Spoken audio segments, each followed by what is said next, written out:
Buenos días, ¿cómo se llama? Francisca Madrid Ortega. Para los amigos Paqui.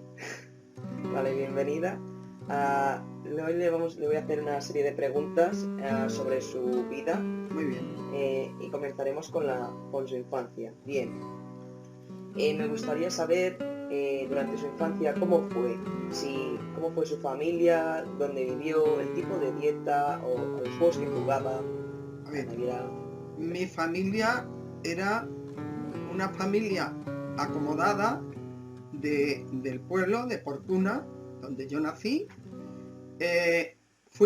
Tuve una infancia muy feliz. Hasta los 9 años fui única hija, porque a los 9 años nació el único hermano que tengo.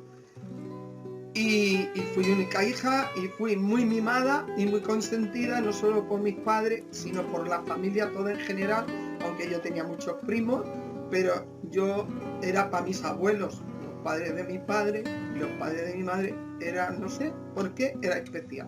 Y entonces fui muy feliz, una infancia muy feliz. ¿Cómo fueron la Navidad y sus cumpleaños? Bueno, los cumpleaños, pues bueno, llegaba el cumpleaños, no es como luego después, te hacían un regalito, pero no como ahora de juguetes, de todo, no, porque es que tampoco había grandes cosas.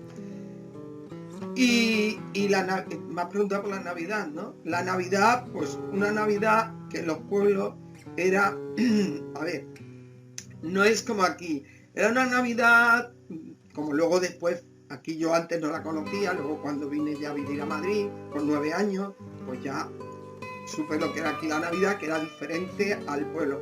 En el pueblo era más rústica, más de todo, pero te lo pasabas mucho mejor que aquí, de momento, porque era todo en plan, eran muy brutos, los del pueblo, iban a las casas cantando unas canciones muy brutas de a esta casa hemos llegado 400 en pandilla, si quieres que nos sentemos acá 400 sillas, o el aguinaldo real son 2 kilos de tocino, arroba y media de vino y al tanto, y es que no lo haga que le den el aguinaldo. O sea, a ver, era en plan maestro, pero era una Navidad muy bonita.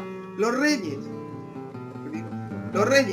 pues a ver, a lo mejor te regalaban una muñeca, eso no todas las casas ni en todos los sitios, porque la economía no era lo que luego ya, gracias a Dios, fue siendo. Entonces, a mí, por ejemplo, me regalaban una muñeca pequeñita, un poco más grande, pero bueno, que eran de cartón y llevaba la cara como de porcelana, que cuando se te caía se desconchaba. Y un cesto que preparaban en las mismas casas, que lo hacían con una caja de cartón, luego lo adornaban con papel de colores y tal, y entonces te ponían dulces, que eran toricos de azúcar, que lo hacían en el horno, hacían toricos, luego los pintaban de blanco con huevo batido, o sea, con clara de huevo, y los metían al horno, piononos, o sea, cosas así, dulces. Y todas las niñas íbamos con el regalito, si te habían regalado regalito, y si no, con el cestito, solo. Yo, gracias a Dios, tuve la suerte que siempre me regalaban un muñequito, ¿sabes? Pero vamos, otras niñas solo iban con el cestito. Pues, mirando la dieta, ¿qué comías en el pueblo? ¿Cómo lo comías? Y luego en la ciudad. A ver, en el pueblo nos comía, por las mañanas la leche de las cabras, leche de cabra, con pan migao o picatostis. Algún día, a lo mejor así en fiesta, pues en mi pueblo a las porras se le llaman jeringa, ¿sabes? Y a lo mejor iba, pero eso no era diario, eso era un día así. Tampoco se come diario ahora, en estos tiempos, de vez en cuando, ahora con la gordura, y antes porque las posibilidades económicas tampoco eran muy halladas para mucha gente. Bueno, y luego, pues oye, cuando estábamos en el colegio, a media mañana, hubo que el gobierno lo traían de América y nos daban una mantequilla amarilla con un trozo de pan que llevábamos nosotros en unas latas enormes que venían grandes, o queso también amarillo, o queso, mantequilla, pedía, y leche de polvo. Y cuando vine a Madrid también. Nos daban a media mañana, nos daban el pan con mantequilla, o la leche en polvo, ¿sabes? Que la hacían ellas ahí, y bueno. Y luego pues en mi casa pues comidas normales, cocidos como se hacían en los pueblos. Allí no, en mi pueblo por lo menos, yo hablo de mi pueblo, que es donde viví. Ternera en aquellos tiempos no llevaba el cocido como ahora lleva el morcillo, tal, no. Eran gallinas criadas en la casa de uno, que no tiene nada que ver con lo que hay ahora. Era un cocido extraordinario, con la matanza tuya, de tu casa, que se hacían matanza, la gallina, el tocino, el chorizo, la morcilla, la verdura era de tu casa, tampoco había judías verdes todo el año, como ahora la hay siempre, era solamente por el verano, los tomates eran por verano, lo único que en casa de eso se ponían en conserva. Los pimientos, los tomates, todo eso hacían conserva, ¿sabes? Porque era para que tuvieras para el invierno.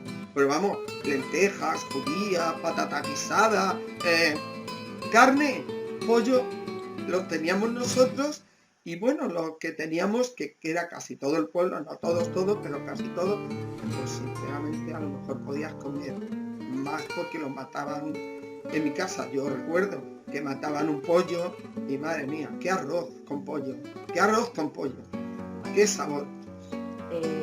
¿A qué tipo de colegio asististe? ¿Qué estudiaste o los profesores que tuviste? A ver, en el pueblo iba al colegio del pueblo, al colegio estatal del pueblo, y luego después, cuando vine a Madrid, seguí yendo a un colegio estatal, estuve durante X tiempo, luego después me fui a una academia, porque ahí en el colegio pues como que no, y entonces me metió mi madre en una academia particular, la Academia Austera, y allí estuve hasta casi los 14 años. Una pregunta más que quería hacerte de la escuela. ¿Recuerdas algo de cómo eran los profesores? Sí. Si era una escuela mixta o... No. Cuando yo, a ver, en la academia sí era mixta, pero en el colegio no era mixta, era la clase de niñas y la clase de niños. ¿Qué recuerdas de los profesores? Bueno, pues yo de mi pueblo recuerdo muy bonito.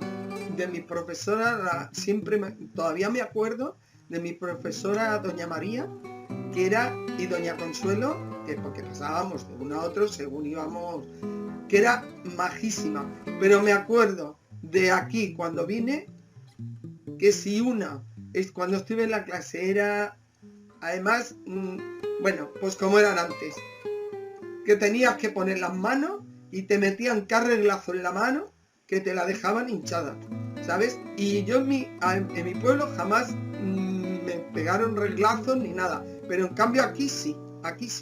Tanto una, que no me acuerdo ya ni del nombre de las dos, me acuerdo de cuando era más pequeña, del nombre de las de mi pueblo, pero de las de aquí no me acuerdo, por lo bien que se portaron, ¿sabes?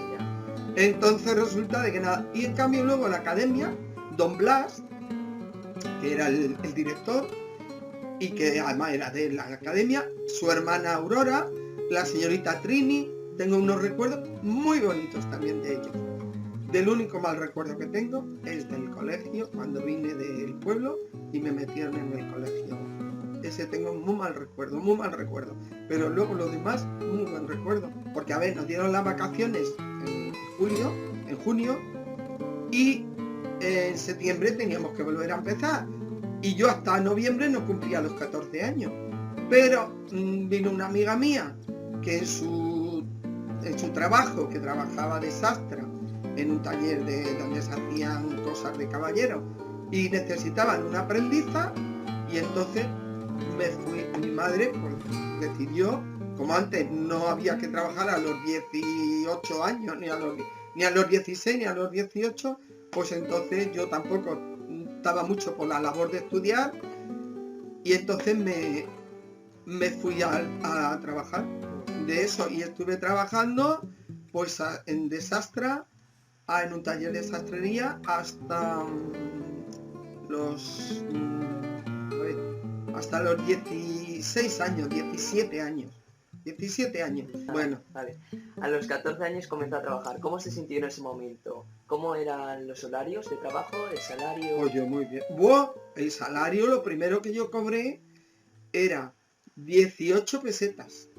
Vale. Y luego cuando empecé a trabajar, pues muy bien también. Vale, respecto a su noviazgo, ¿con quién se casó? ¿Cómo fue su boda? A ver, yo no he tenido nada más que un novio. Yo no he conocido a más novios que mi marido. Yo tenía... es que he sido un poco adelantada para eso. Yo tenía 15 años. 15 años más o menos. Mes para arriba, mes para abajo. Cuando conocí a mi marido porque era vecino de unos tíos míos. Entonces lo conocí por mis primos, que eran amigos. Y entonces mi marido empezó a ir detrás de mí, a pedirme, yo no quería, porque a mí mi madre me decía que hasta que no tuviera 20 años no me pensaba dejar salir con nadie. Eso lo fue contando. Digo, y entonces resulta de que, bueno, pues empecé a salir con él a escondidas de mis padres. Claro, porque mi madre, yo decía, me mata, cuando se entere me mata. Pero no, mira por dónde, no me mató. Se enteró porque una tía mía fue y se lo dijo a mis padres, pero oye, mira que Carlos, mi marido se llamaba Juan Carlos, pues dice que Carlos, que es el hijo de la señora Juanita, vecino de Luis, del tío nuestro, quiere salir con tu hija, están tonteando y tal, y quiere hablar con vosotros. Y entonces mi marido, que tenía entonces 17 años recién cumplido, que era un niño pero con mucha personalidad y un tío, ¿sabes? Entonces resulta de que fue a hablar con mis padres. Y bueno, pues mis padres les cayó tan bien que vale, que me dejaron. Y ahí hasta toda una vida. Nos casamos, yo el mismo día que hice 23 años, él los había hecho en julio y yo los hice en el mismo día que me casé y a la misma hora. Esa era mi ilusión. Y luego mis bodas de plata, que las hicimos, una boda rociera preciosa, pues me casé también el mismo día y a la misma hora que lo había hecho la primera vez. Y fui muy feliz en mi matrimonio, a ver, que no era todo camino de rosas, tenías tus desavenencias y tus cosas como todos los matrimonios, pero o sea, valorándolo todo, muy bien. ¿Tuvo algún hermano o algún miembro de su familia que tuvo que irse al extranjero? No, de la familia de mi marido no. De la mía, primos hermanos, sí. De hecho, uno de ellos sigue viviendo en Sydney, sigue viviendo. Y hermanos, además esa misma fue los mismos primos de la misma familia. Estuvieron en Alemania, estuvieron en Suiza, estuvieron en muchos sitios trabajando. Ahora, el mayor sigue viviendo en Sydney, tiene allí su familia, tiene todos sus hijos, sus nietos, su mujer, tal. Y los otros viven en Menorca, los que han viajado en aquellos tiempos. Viven en Menorca, llevan muchos años afincados en Menorca y muy bien, y están muy bien. ¿Cuándo entraron el teléfono, la televisión, frigorífico en su vida actual? A ver, cuando yo era niña, aquí en Madrid ya, bueno, en el pueblo igual, se ponía un barreño en verano con barras de hielo que vendían, que además iban vendiéndolas por la calle, el del hielo, y se compraba una barra grande de hielo, se le daban unos golpes, lo hacía mi madre, mi padre, entonces, y yo veía, y lo ponían allí para que tuviéramos bebidas frescas, las frutas frescas y tal. Se compraba al día, no se compraba como ahora, se compraba carne, pescado al día, porque no había frigorífico. Luego ya después salieron las neveras, que en vez de estar el hielo en un barreño, en un sitio así, pues entonces era una nevera como los frigoríficos, nada más que en pequeño, y había como un congelador que no era eléctrico, y ahí se metía el hielo y mantenía la fresquera, nevera o fresquera, como se le quiera llamar. Y ahí pues se mantenía un poco más fresco y el hielo duraba un poco más. Y luego ya después, pues ya cuando empezaron los frigoríficos, pues ya pues los compraron. Igual que las lavadoras, de principio se lavaba a mano, en la pila, con una tabla así que hacía rayas, y papá ahí con jabón, pues la mano, ahí, no en el río. Mi madre nunca jamás lavó en el río, pero bueno. Y luego después, la primera lavadora que yo vi en mi casa, de mis padres, fue una lavadora en la cual la llenabas con el agua, echabas el detergente, metías la ropa, y una vez que ahí dando vueltas, y cuando ya la lavadora era por arriba, por donde se llenaba, entonces cuando la veías tú que ya llevaba un tiempo la lavadora lavando, la desconectaba y sacaba la ropa, la estrujaba y si quería, y tirabas el agua. O sea, el agua la sacaba y la ibas tirando. Y si querías aclarar en la lavadora, pues tenías que volver a llenarla y para aclarar la ropa volver a estar lavando. Y si no, pues luego en un barreño lo aclarabas. Luego ya, pues, ya vinieron las primeras lavadoras automáticas. A ver, llevaban ya más tiempo, pero no lo tenía todo el mundo. Luego ya sí, luego ya la lavadora normal.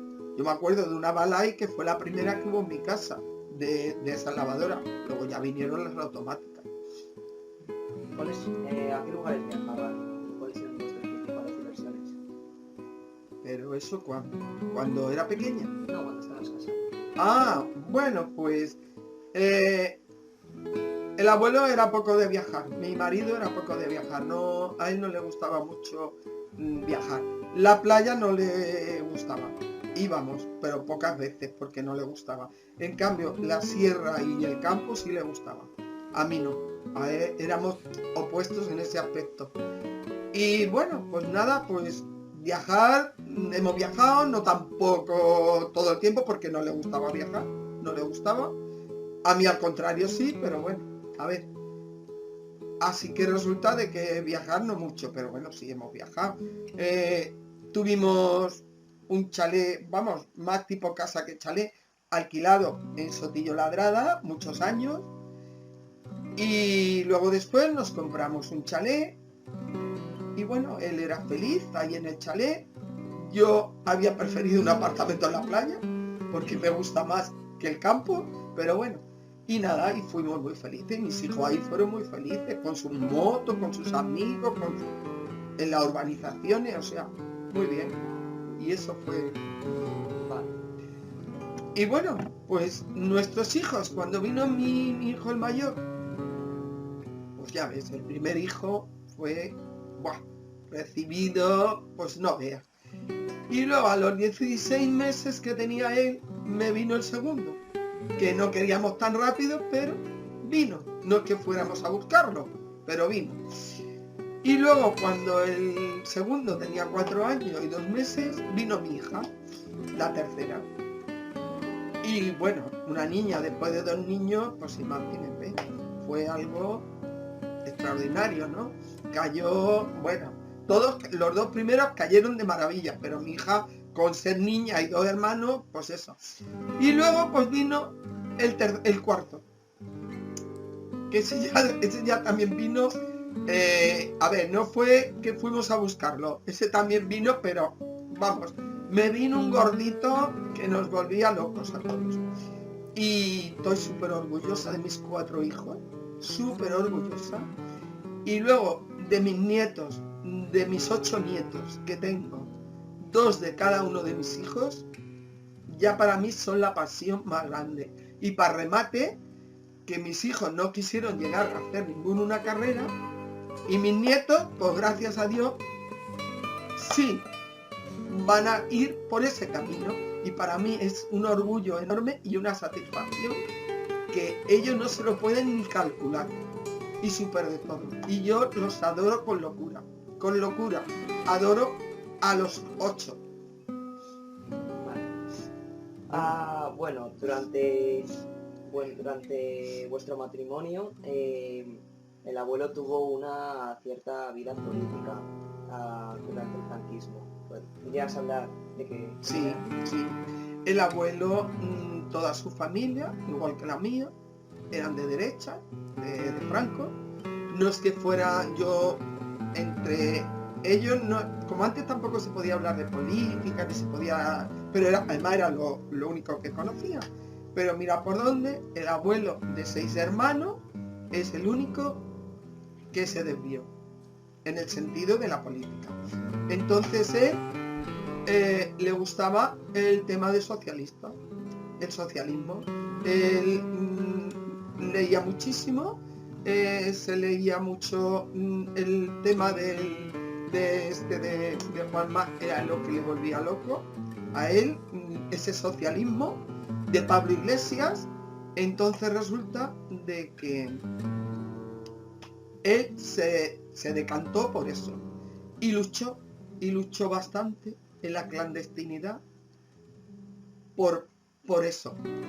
Tuvo mucho tropiezo, estuvo con los altos cargos, él estuvo mucho, conoció muy bien a Alfonso Guerra, a Felipe González, cuando todavía no eso. Él era el presidente de las Juventudes Socialistas de Carabanchel. Entonces, él se involucró muchísimo, luchó muchísimo.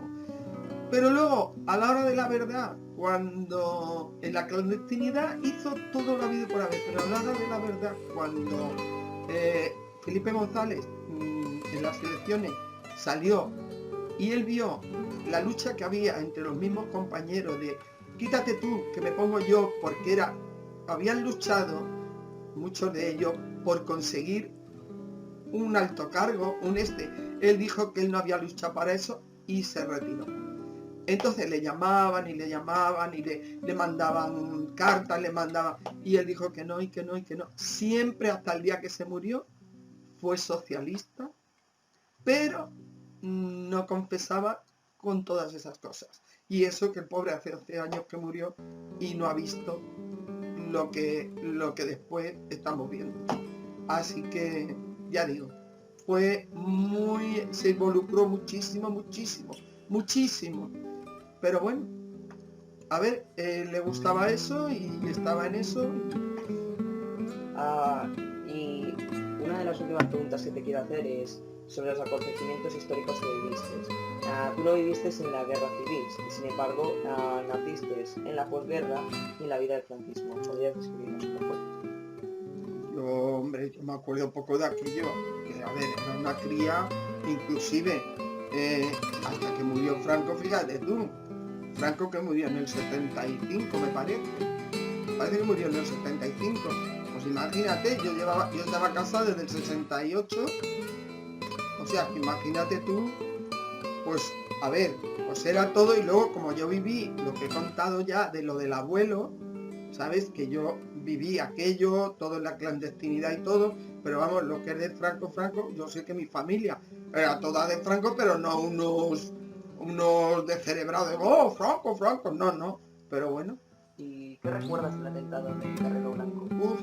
Pues nada, que aquello fue muy sorprendente porque, a ver, una cosa de esa índole en aquellos tiempos, pues era la verdad, fue sorprendente. Pues todo el mundo lo vivimos como que muy, a ver, como que un poco asustado, porque jamás en la vida, vamos, yo no había vivido nada de eso, ni sabía de que esas cosas, y aquello fue muy importante en la vida de España y de Madrid, que es donde nosotros vivimos. Fue muy importante para todos, siendo de la ideología que fuera, que entonces tampoco había, las que había estaban muy escondidas, las ideologías, las que había, porque luego después empezaron a salir de ideologías como los champiñones, pero de momento estaba todo muy tranquilo. ¿Quiénes eran los grapos? Pues los grapos, yo oí hablar de ellos bastante. Dijeron que lo financiaba el Partido Socialista. Yo no lo sé si eso llegó a ser verdad o no, pero los acusaban a ellos. Y bueno, pues gente que también como, a ver, menos, pero también como los de la ETA, que también hicieron bastante daño. Pero vamos, yo para mí, bajo mi punto de vista, yo creo que la ETA ha hecho mucho más que hicieron ellos, pero bueno, ellos los desmantelaron en el momento que eso, pero claro, ya habían hecho su daño. Bien. Y avanzando más en el tiempo, ¿cómo fueron los días previos a la muerte de Franco? Bueno, pues de momento, como sabíamos que tenía, pero claro, de momento un poco de incertidumbre, todo el mundo, pero sobre todo la gente que estaba más metida en la política. Pero como resulta de que sabíamos también al mismo tiempo que ya estaba Juan Carlos, lo tenía preparado al príncipe Juan Carlos, como para que fuera su sucesor, pues bueno, pues, pero claro, de momento hasta que la Constitución y todo eso lo hicieron y lo prepararon y ya eso, pues la verdad que se vivió un tiempo ahí un poco entre dos aguas. ¿Cómo fue la transición democrática de Adolfo Suárez? Bueno, pues mira, lo de Adolfo Suárez, a mí sinceramente, aunque no confesara con eso, a mí fue un señor que me pareció un gran político. A mí, aunque no confesara con sus ideologías, pero yo es que en realidad tampoco soy política de esto y de lo otro, pero bueno, pero para mí fue un señor que supo llevar, y un señor, para mí fue uno de los mejores que hubo, y luego sinceramente Felipe González fue estupendo, pero Suárez fue un señor de los pies a la cabeza. Y una última pregunta, ¿cómo vivió el golpe de estado del 23 de febrero? Pues nosotros a nivel de lo del abuelo lo vivimos bastante nerviosos y bastante, porque claro, como, a ver, la gente hablaba sin saber, algunos hablaban por hablar, que si no veas que si están yendo a las sedes donde tal, entonces ten en cuenta que el abuelo ahí en la sede de aquí de donde nosotros, de Carabanchel, estaba desde que él había empezado en la clandestinidad. Ahí estaba todo reflejado, todo lo que él había hecho y cómo él había luchado y cómo él había hecho tantas cosas. Pues sinceramente lo sufrimos. La verdad que lo sufrimos todos los españoles porque no sabíamos lo que iba a pasar. Pero claro, es que encima luego tienes algo, a ver, que no era algo malo ni algo de nada. Cada uno tiene sus ideas y tiene su propia mentalidad, ¿no? Y entonces, pero bueno, lo pasamos, o sea, lo vivimos mal. La noche esa no dormimos. Estuvimos toda la noche viendo la tele, ¿sabes? Con los acontecimientos, llamaban por teléfono los amigos, los compañeros, tal cual. O sea, fue, la verdad que fueron.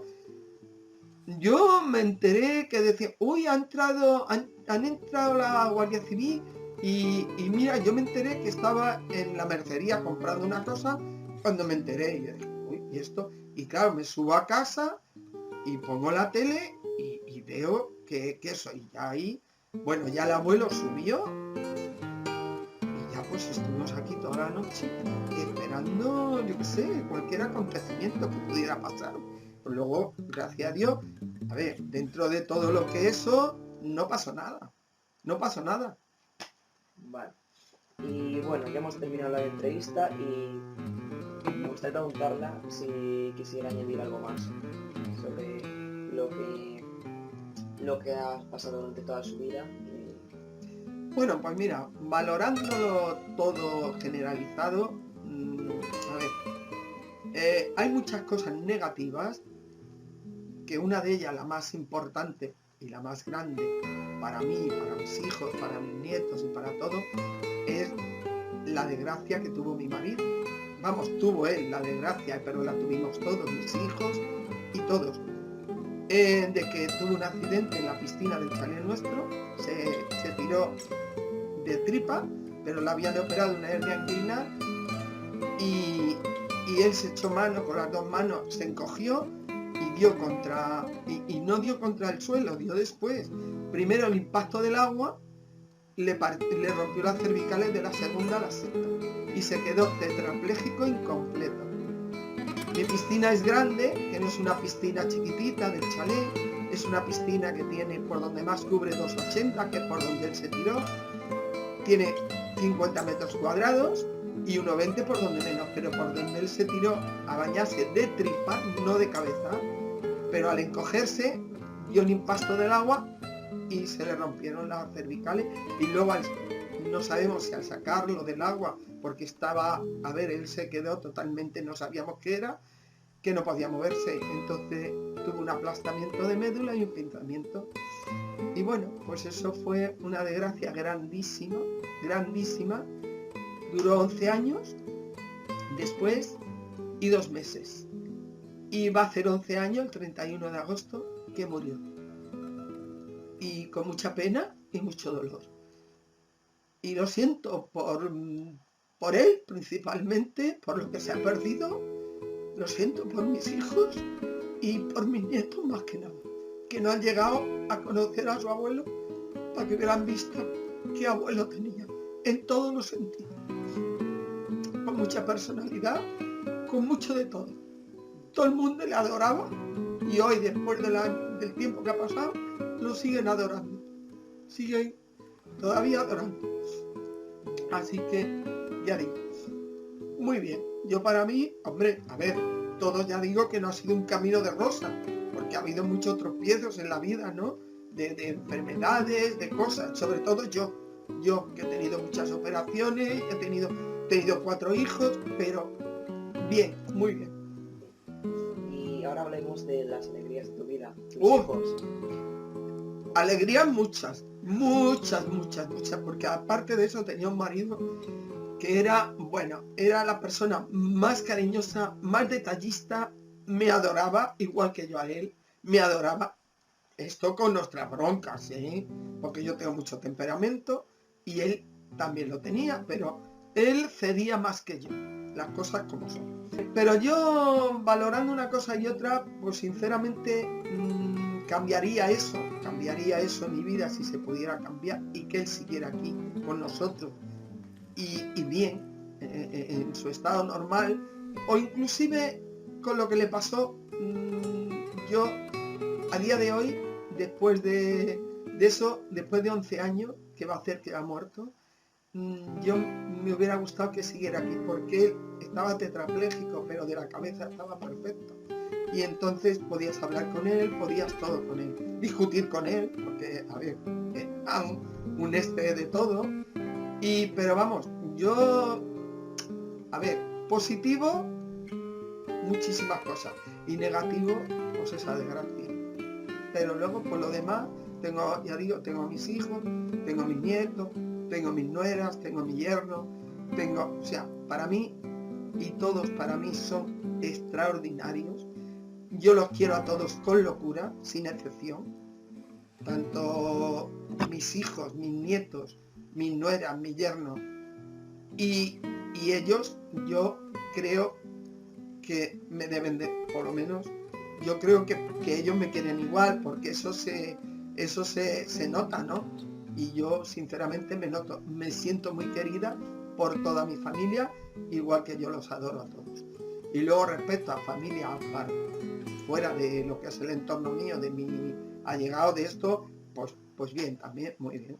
Bueno, pues muchas gracias, aquí termino. Muchas gracias por todo. Venga, un beso muy fuerte.